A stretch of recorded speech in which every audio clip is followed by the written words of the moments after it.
I'm Jim Morrison, and today I'm bringing you Day 17 of our church-wide Advent devotional series.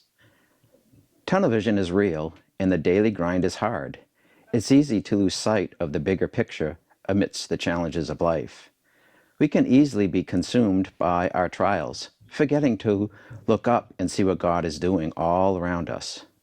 When the mission becomes difficult, there is little to show for our hard work. It is tempting for us to throw in the towel. That's when we need a healthy dose of encouragement. We need to be reminded that God is real, He is at work, He is for us, and He is faithful. The truth is, God is doing amazing things all day, every day. He's changing lives and impacting cities around the world.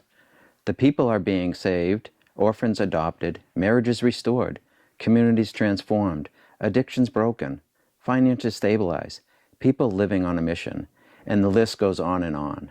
These stories need to be told so that we can be aware of what God is doing all around us.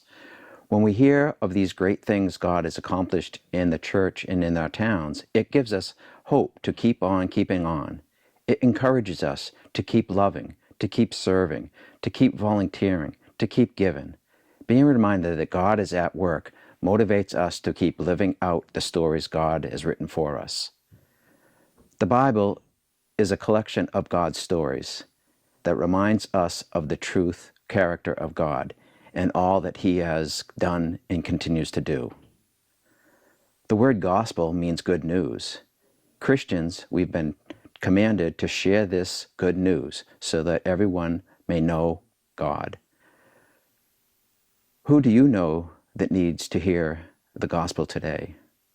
Deuteronomy 6:7 says, "These words I am giving you today are to be in your heart. Repeat them to your children. Talk about them when you sit in your house, and when you walk along the road, and when you lie down, and when you get up."